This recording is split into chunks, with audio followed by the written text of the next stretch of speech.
8 month pregnancy का वो phase होता है जहाँ आपकी बॉडी एक नया सिग्नल देती है डेली। तो आज मैं आपसे अपने 8 मंथ रियल एक्सपीरियंस शेयर कर रही हूँ। तो आप बताएँ, क्या आप भी मेरी तरह वही फ़ील करते हैं? तो गाइस बात करते हैं पेट बहुत हेवी लगना। इस टाइम पर 8 मंथ में आपका पेट बहुत हेवी लगने लगता है। जल्दी-जल्दी थकान होती है और आपकी बॉडी रेस्ट माँगती है। आपका हर मूवमेंट स्लो हो जाता है और पेट का साइज़ और वेट बहुत हैवी हो जाता है। बात करते हैं चलने में बैलेंस प्रॉब्लम। तो पेट जब हैवी होता है, वेट बढ़ जाता है तो बहुत स्लो हम नॉर्मल वॉक भी हमारी बहुत स्लो हो जाती है। पेट आगे की तरफ खिंचता है और बैक पेन करती है और हमारा लोअर एब्डोमेन प्रेशर फील करता है, तो हमारी वॉक ऑटोमेटिकली स्लो हो जाती है। बात करते हैं रात की नींद ऑलमोस्ट ख़त्म। तो रात को हम कभी साइड पलटने में लेफ्ट कभी राइट, तो ये बहुत डिस्कम्फर्ट वाली नींद होती है। मतलब कितना ही सो जाओ मॉर्निंग में, बट रात की नींद रात की होती है। तो बहुत डिस्कम्फर्ट की वजह से नींद बिल्कुल नहीं आती या फिर बहुत कम हो जाती, या तो बेबी की स्ट्रॉन्ग किक की वजह से पूरी रात निकल जाती है और नींद भी पूरी नहीं हो पाती। और एक ये भी चीज़ होती है कि बार बार वॉशरूम जाना पड़ता है, क्योंकि पेट हैवी की वजह से पैल्विक पर प्रेशर पड़ता है और वॉशरूम बार-बार आता है। कभी-कभी फ़ील होता है कि आ रहा है लेकिन आता नहीं है या थोड़ा-थोड़ा आता है। इसकी वजह से भी रात को नींद थोड़ी-सी कम हो जाती है। बात करते हैं baby movement strong and uncomfortable. तो गाइस बेबी का वेट बढ़ चुका होता है, बेबी थोड़ा बढ़ चुका होता है, जिसकी वजह से प्रॉब्लम होती है। बेबी बढ़ चुका होता है तो बेबी को स्पेस नहीं मिलता है, कभी बेबी की किक लगती है ब्लैडर पर, कभी रिब्स पर। तो गाइस ये बहुत डिस्कम्फर्ट होता है, तो ये तो कभी क्यूट लगती है, कभी पेनफुल, तो ये बहुत ही मिक्स वाली फीलिंग हो जाती है। बात करते हैं प्रैक्टिस कॉन्स्ट्रक्शन, पेट का टाइट होना। तो गाइस कभी-कभी पेट एकदम टाइट पत्थर जैसा हो जाता है, ऐसा लगता है कि जैसे लेबर शुरू होने वाला है, या ऐसा लगता है कि एकदम से एक साइड चले जाना, कि कभी कुछ लेबर शुरू हो जाए या दर्द हो जाए, बट कुछ टाइम बाद ये नॉर्मल हो जाता है। ये प्रैक्टिस कॉन्स्ट्रक्शंस होते हैं गाइस, ये आपकी बॉडी लेबर के लिए तैयार हो रही होती है धीरे-धीरे, तो इसमें कोई डरने की बात नहीं है। बात करते हैं बैक पेन और पेल्विक पेन की। तो गाइस कभी-कभी ज़्यादा खड़े रहने से हमारी बैक पे बहुत पेन होता है, पेल्विक में कभी-कभी थाइज़ के बीच में पेन होता है। कभी-कभी वॉक करने से, क्योंकि वेट बेबी का बढ़ जाता है जिसकी वजह से बैक में प्रेशर पड़ता है और पेन शुरू होता है। मेरे साथ काफ़ी था, 7 मंथ से ज़्यादा, मतलब शुरू हो गया था, 8 मंथ में काफ़ी था और 9 में तो ऑलरेडी होता ही है, क्योंकि बेबी का वेट बढ़ जाता है। तो ये गाइस नॉर्मल है, तो जितना ज़्यादा हो रेस्ट भी लो और वॉक भी ज़रूरी है। गाइस बात करते हैं हाथों में सूजन या पैरों पैरों में सूजन, उंगलियों में सूजन। कभी-कभी ये सूजन आ जाती है क्योंकि वेट बढ़ जाता है और सारा वेट हमारे पैरों पर आता है, तो पैरों की उंगलियां भी सूज जाती है, स्लोवन हो जाती हैं। तो गाइस कभी-कभी चप्पल भी टाइट लगने लगती है और ये ज़्यादातर रात को होता है, तो ये बहुत नॉर्मल है। लेकिन ज़्यादा सूजन हो तो हमेशा डॉक्टर को कॉल करके बताना चाहिए, अपने डॉक्टर को इन्फॉर्म करना चाहिए। तो गाइस बात करते हैं गैस, हार्टबर्न, एसिडिटी। तो इस टाइम पर ज़्यादा मसाले वाला खाना खाने से हार्टबर्न हो जाता है, गैस हो जाती है अगर हम खाना खाने के बाद अगर हम वॉक ना करें, एसिडिटी हो जाती है। कुछ बड़े लोग बोलते हैं कि बच्चे के बाल बन रहे होते हैं, इस वजह से होती है, लेकिन इसके साइंस में अलग-अलग रीज़न्स होते हैं।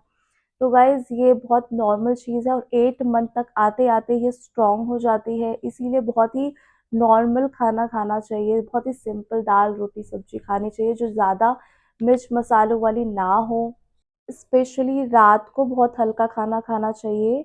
अगर ज़्यादा मसाले वाला आप खाना खाएँगे, तो आपकी जो नींद है वो और ज़्यादा डिस्टर्ब हो जाएगी, क्योंकि एसिडिटी और गैस ज़्यादा रात को ही परेशान करती है, स्पेशली 8 मंथ। गाइस बात करते हैं इमोशनल अप एंड डाउन की, तो ये बहुत ही कभी खुशी कभी गम वाला पार्ट होता है। तो कभी एकदम से रोना आ जाता है किसी की बात पे, कभी एकदम से बहुत स्ट्रॉन्ग वाली फीलिंग आती है, कभी एकदम से बहुत खुश हो जाते हैं। तो ये सब हार्मोन्स की वजह से होता है। इस टाइम हमारे हार्मोन्स बहुत बदलाव करते हैं, जिसकी वजह से हमारे मूड स्विंग्स होते हैं। तो ये बहुत नॉर्मल बात होती है। हमें काम रहना है और समझदारी के साथ काम करना है। गाइस 8 मंथ तक आते आते डिलीवरी का जो डर होता है वो शुरू हो जाता है कि हमारी डिलीवरी कैसी होगी, सी सेक्शन होगी या नॉर्मल होगी, बच्चा कैसा होगा, बच्चा ठीक होगा। सब चीज़ें 8 मंथ में आने के बाद हमारी और स्ट्रॉन्ग हो जाती हैं। इस टाइम पर ये सब थॉट्स हमारे दिमाग में घूमते रहते हैं। तो गाइज़ ये सभी लेडी के साथ होता है, ये नॉर्मल है, ज़्यादा ओवरथिंक नहीं करना है। जब भी सिचुएशन होगी, सिचुएशन के साथ सब अच्छा ही होगा, यही सोचना है। गाइज़ 8 मंथ में कुछ इम्पोर्टेंट साइंस मैं आपको बता रही हूँ, जो इग्नोर नहीं करने हैं, क्योंकि ये बहुत इम्पोर्टेंट है। अगर ऐसा कुछ होता है तो आपको डॉक्टर को कॉल ज़रूर करनी चाहिए। गाइज़ कभी-कभी बेबी की मूवमेंट कम हो जाना, जो आप नॉर्मल में देख रहे हैं कि बेबी मूव कर रहा है, हालाँकि 8 मंथ में कम हो जाती है, बट मैं बोल रही हूँ मतलब कम होती है, लेकिन जो भी होती है वो स्ट्रॉन्ग होती है। तो आपको नॉर्मल जैसी वो फ़ील नहीं हो रही है कि बेबी मूव नहीं कर रहा है, तो गाइज़ इसमें खतरा है, आपको डॉक्टर को कॉल करके ज़रूर बताना है। इंटरवल्स में पेन होना, तो गाइज़ इंटरवल में अगर आपको रेगुलर पेन हो रहा है और इंटरवल्स में हो रहा है तो आपको डॉक्टर को ज़रूर बताना चाहिए। गाइस ज़्यादा डिस्चार्ज होना, पानी जैसा फ़ील होना, तो गाइस पानी जैसा जब आपको लगता है ना कि आप वॉशरूम नहीं जा रहे हो या कर नहीं रहे हो लेकिन पानी आ रहा है, वाटर लीक हो रहा है, तो गाइस आपको तुरंत डॉक्टर को कॉल करना चाहिए। आपको लग रहा है ब्लीडिंग हो रही है या स्पॉटिंग हो रही है, तब भी आपको डॉक्टर को बताना है, डॉक्टर के पास जाना है। गाइस कभी-कभी होता है बहुत ज़्यादा हेडेक, कभी-कभी चक्कर आना, आँखों के सामने से अंधेरा आ जाना, ये हाई बीपी का साइन हो सकता है। इसमें भी आपको अपना ब्लड प्रेशर चेक कराना चाहिए और डॉक्टर को इन्फॉर्म करना चाहिए कि आपको ये सिम्पटम्स हो। गाइस अगर आपको फेस पर, हाथों पर, पैरों पर बहुत ही ज़्यादा स्वेलिंग लग रही है, मतलब बहुत स्वेलिंग लग रही है, तो आपको डॉक्टर को ज़रूर बताना है। ये भी कुछ साइंस होते हैं जो खतरे के होते हैं, तो आपको अपने डॉक्टर को ज़रूर बताना चाहिए।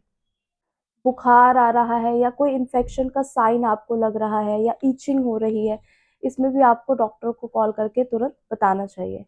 इस 8 मंथ जो होता है वो ईज़ी नहीं होता है, लेकिन 8 मंथ में जब चला जाता है या मिड में होता है या फिर चला जाता है, तो तब तक एक लेडी मेंटली प्रिपेयर हो जाती है, स्ट्रॉन्ग हो जाती है। तो ये सबके साथ होता है, कोई डरने वाली बात नहीं है। मेरा 8 मंथ था तो मेरे को भी टेंशन हुई थी कि कभी प्रीमेच्योर डिलीवरी ना हो जाए, कभी अर्ली ना हो जाए, तो मैं 8 मंथ में बहुत ही सँभल के चलती थी। तो गाइज़ होता है सबके साथ, बट टेंशन, ओवरथिंकिंग नहीं करना है, सब अच्छे से होगा। बस रेस्ट लो और थोड़ा-सा वॉक करो खाने के बाद, ये बहुत ज़रूरी होता है वॉक करना। गाइज़ अगर आपको मेरी वीडियो पसंद आई हो तो प्लीज़ लाइक और सब्सक्राइब ज़रूर करें और कमेंट में ज़रूर बताएँ कि आपके प्रेगनेंसी का कौन-सा मंथ चल रहा है।